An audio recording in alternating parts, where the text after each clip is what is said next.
Did Joe Rogan just come out as Christian? I can't buy that. I'm sticking with Jesus on that one. We're all familiar with Joe Rogan's evolution on Christianity and Jesus over the years. From outright hostility to the Bible, The whole thing's so stupid. Just stop and think how stupid that is. to a more softened approach when he's able to see the practical value of following Jesus. We need Jesus. I think for real. It has been almost comical with how much Jesus has been brought up on his podcast, with Hulk Hogan wearing a John 3:16 shirt, or conversations with Jordan Peterson, Aaron Rodgers, or even Matthew McConaughey. He's even been confronted with the reality of God and Jesus from the physicist and scientist Michio Kaku and Stephen C. Myers. But in light of Joe Rogan's recent thoughts about Jesus, this moment from 2023 where Rogan shares a Jesus song really sticks out. I found a song from 1970 that's a Jesus song, a pro-Jesus song, and if jams, dude. Why don't you come to Jesus? He's got the answer. Listen to this. No, listen to this. It's good, man. The lyrics are good. As Joe Rogan is singing the lyrics to that song, Why Don't You Look to Jesus? Just 2 years later, it seems like he's looking into Jesus almost in every podcast. But before we get into that, guys, my name is Ruslan. This channel exists to encourage, empower, and inspire you to live a life that blesses God. So if you're new here or if you're not new here, do me a favor, hit that subscribe button. As we looked at the back end analytics and found out that a huge percentage of you, yes, you, that watch this channel regularly, just kind of let the YouTube algorithm serve it up to you and you're not subscribed. So if you can subscribe, we're on the road to 800,000 subscribers. I would love to celebrate that with you. That would mean the world to me. All right, let's jump into this video. Okay, so we've been talking about Rogan's evolution here for quite a while. In episode 2317, he sits down with Cody Tucker and the conversation of God comes up. Now, we are going to look at Joe's claims in this. Look at a Bible passage towards the end of the video that I actually think affirms his claims in this. Not affirms in that kind of way, affirms in a good kind of way, all right?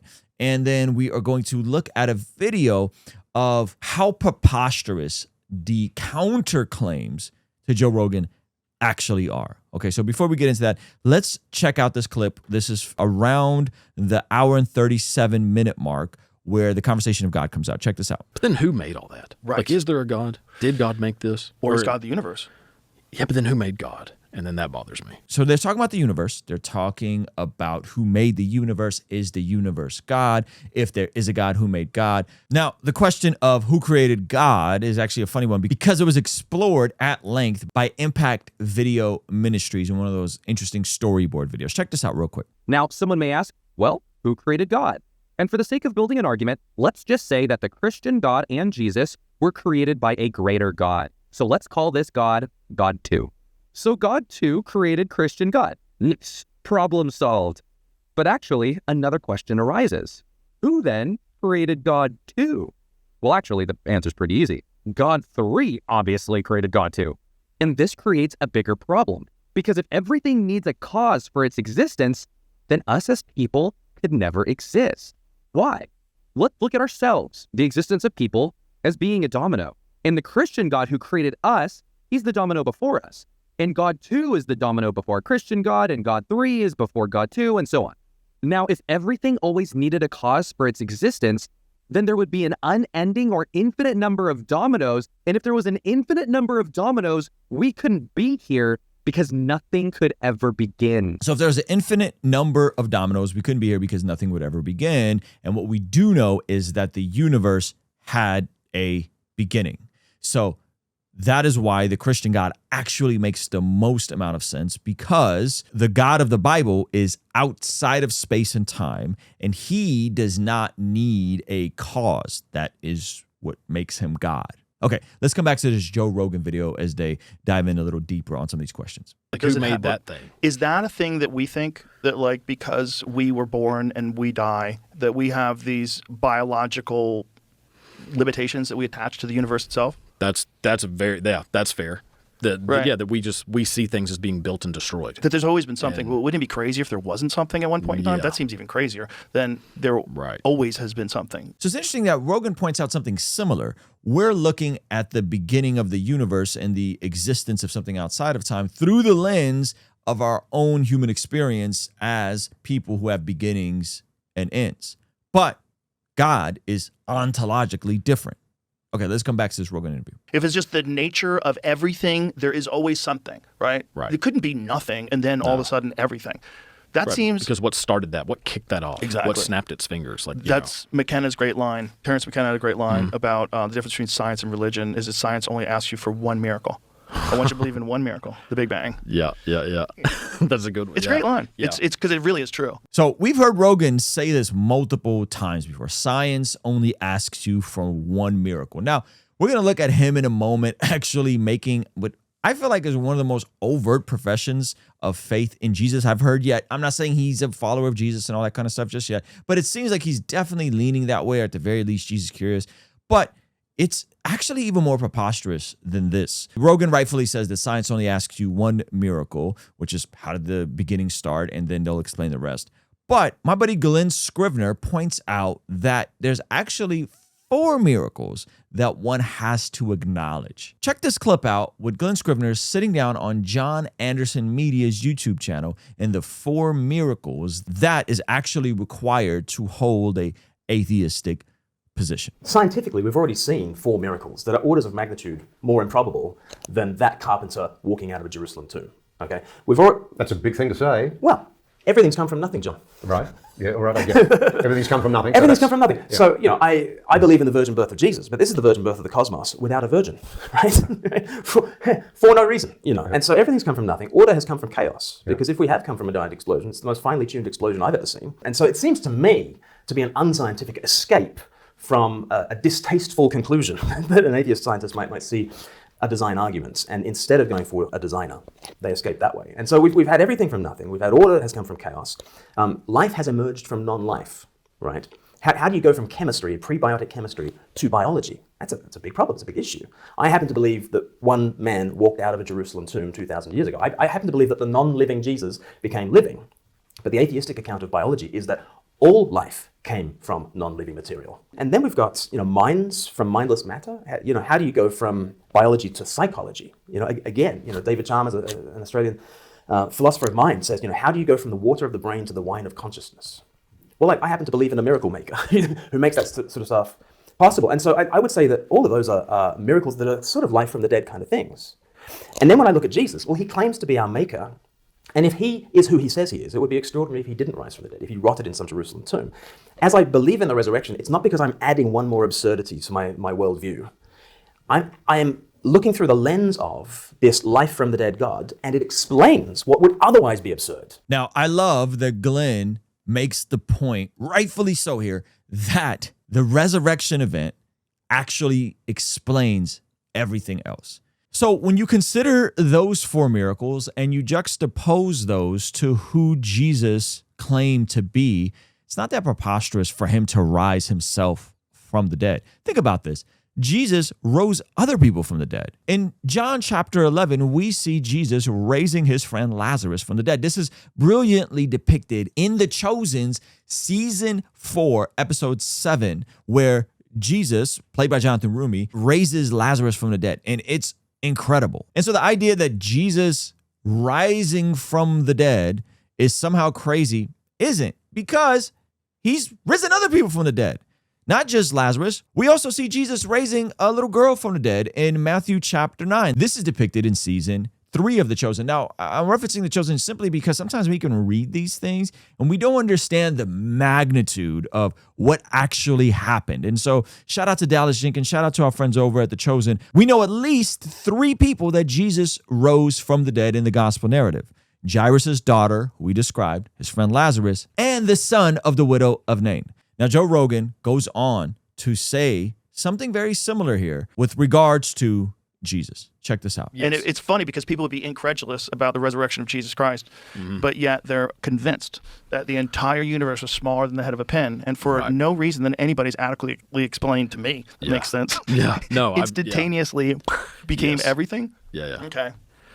I can't buy that. I'm sticking with Jesus on that one. Like, Jesus makes more sense. I'm sticking with Jesus on that one. It makes more sense. Now, again, did I call it? Or did I call it? And very similar to the Larry Norman song that Joe Rogan referenced years ago and we put in the intro of this video, why don't you look into Jesus?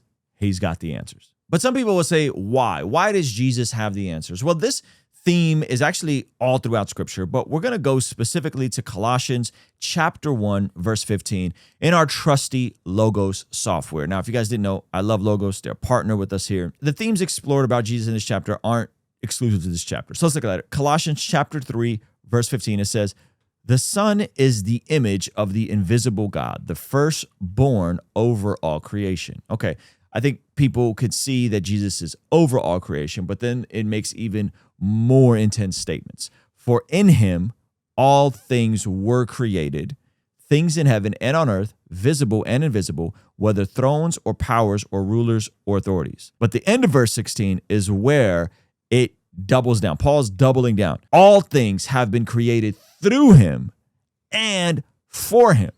He is before all things, and in him all things hold together." Okay, now here's the cool part is in our Logos software, which, by the way, I don't know if you knew this, but if you hit the pinned comment below, go to logos.com/Ruslan, they're actually giving all of you guys free 60-day trial, and the software is like $12 a month after that if you want to keep it. I use it almost every day in my personal Devo right on my phone, but I'm on the desktop version. So if we select this word all, right, and then we right-click on it, hit study, it takes us to the original Greek word, which is pause. Okay, now pause in the Greek means each, every, any, and every, all, whole, every kind, all sorts. All right. And we see the uses of it in the scriptures, all things, everyone, everything. So everything.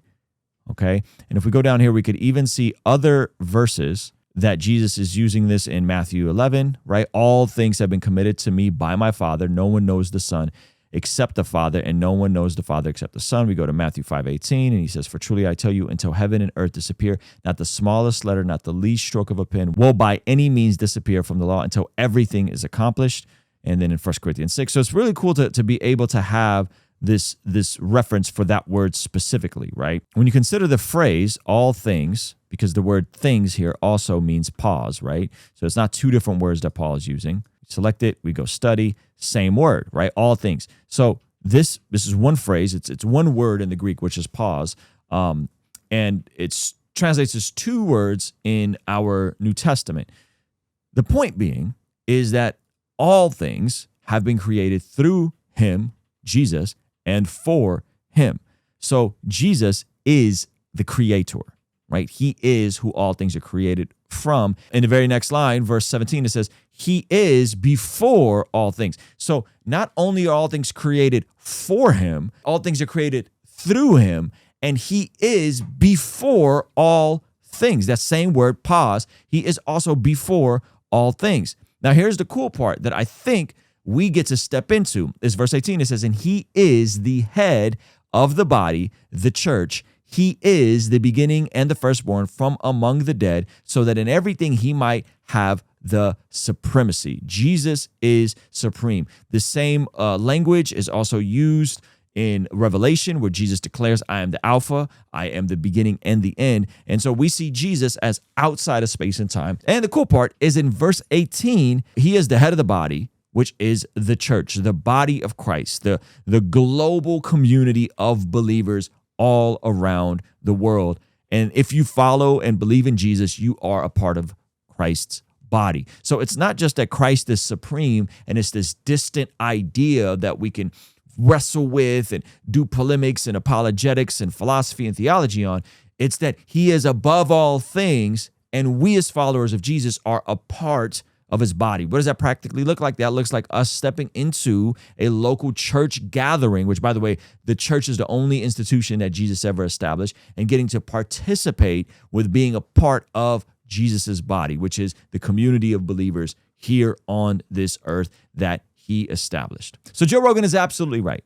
The resurrection is way less preposterous than the secular explanation of how the universe came to be. And the resurrection confirms, as our friend Glenn Scrivener rightfully pointed out, that Jesus is who he claims to be, that he is the creator of all things, that everything is created through him and is for him, including you and I. So what do you guys think? I want to know in the comments. When Joe Rogan says he's sticking with Jesus, does that mean that he's already there? Is he close? Is he on his way?